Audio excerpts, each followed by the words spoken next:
Okay, this is part 2. Same day, nothing changed but the time. I believe I left off at my diagnosis.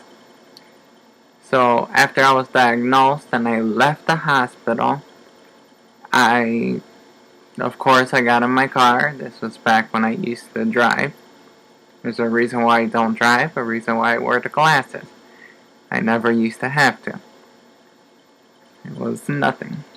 And now I have to, because I don't see all that great without them. And I see okay with them. They're still not the best, but it's okay. It's better. So I get in my car. I'm driving home. I call, I call my parents, tell them what the doctor said. Said I don't know anything about this. I will look it up. I called my girlfriend at the time, and I told her, hung up the phone with everyone. I'm driving home.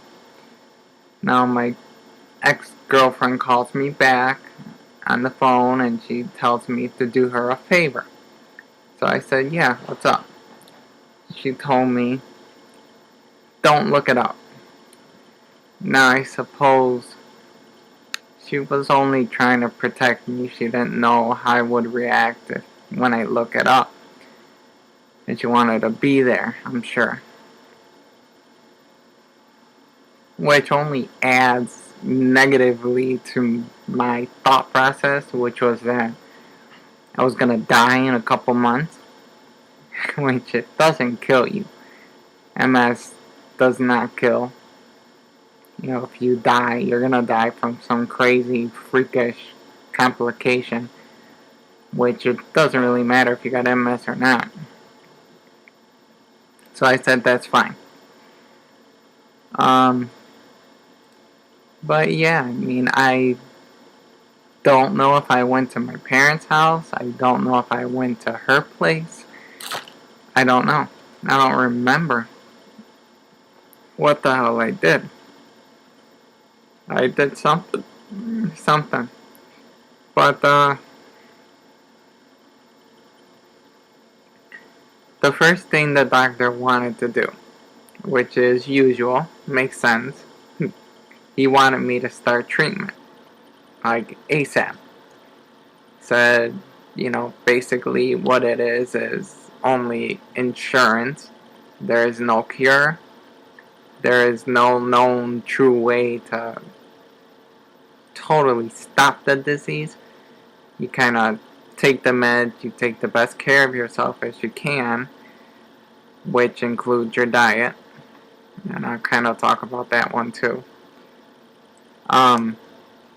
So yeah, he wanted me to start meds right away. So I got all that in order. I started taking Avonex, which is interferon beta 1A, which is an intramuscular injection. And giving yourself an injection, yeah, I won't lie, is not easy. Not at all. I set it up. The meds came to the house. A Sharps container came to the house. And then a little later, the nurse came to the house to teach me how to inject myself. Teach me how all that goes. I did record it. I don't know where that recording is. It's on a DVD somewhere. I really should have grabbed a hold of it and just watched it much better than I did, so I have no idea where it is. Well, the lady came over. She explained how you do this. So I'm sitting there on the table. I injected myself in the hip. Not sure which leg. What side. I almost think it was the right side. Now this is not easy. Oh my god. It is not easy. But I'm sitting there with the syringe in my hand. They send it to you with 1.25 inches is the length of the needle, which is pretty freaking long. And I'm pretty small. Even back then, I was a little heavier back then. I lost weight since my diagnosis, so I'm smaller even now. Just not cool. But yeah, it took me a while to actually stick myself. And I did it. I just, like a dart, like is what they say. It's what she said. Said it's like you're throwing a dart. Just really quick, just bam. So I did it. After about 40 minutes, I did it. Wham. I let the thing go.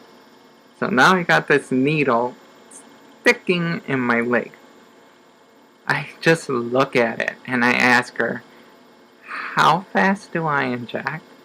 And she says, kinda, not too fast, not too slow, just, see how it feels. So I injected it. I felt the liquid go in my leg. It did get kind of stiff. It felt really funny the first time. Pulled it out. Well, no, then I asked. I said, how fast do I take it out? And she says, it's up to you. I yanked that thing out so freaking fast. Oh my god. It didn't bleed. I think a little bit of clear liquid came out. Probably a little bit of the medication came out. No big deal. Now I'm holding the syringe in my hand.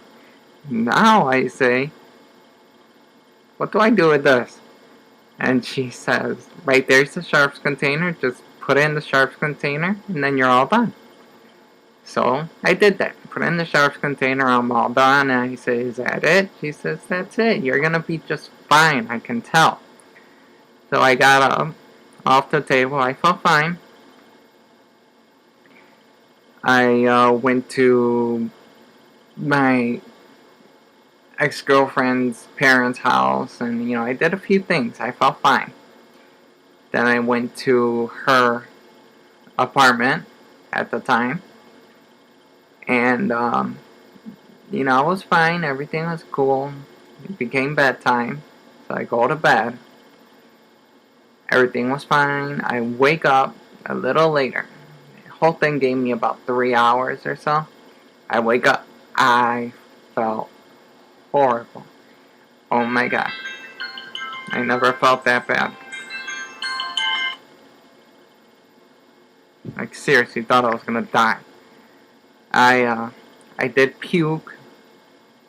I had like the craziest looking diarrhea. I was cold, but I was sweating. I couldn't sleep, but I was exhausted. In the morning, I called my boss. I said, there's no way I can go to work. So he said, that's fine. Don't worry. It felt horrible. That's, just how Avonex is. You get flu-like symptoms on this thing that last for like a few days. You easily could feel bad for about a week. You kind of get depressed, you feel sick, and then when you start feeling better, it's time to take another injection. And it's horrible. So, I'll talk about what I ended up doing, because I really dislike that stuff. But I will say that currently, I'm not on Avonex.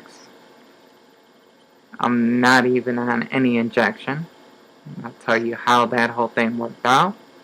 I'll even tell you what I am on. And once again, I'm running out of time. 9:25. So I'm going to have to stop it. I wish I could do these things much, much longer. Just keep an eye out for part 3.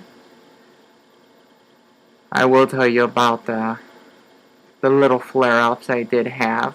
And then I'll tell you about the big one that I had. That I still am recovering. I'm never going to fully recover from that one. And I'll talk to you guys later. So, you stay good. Stay positive.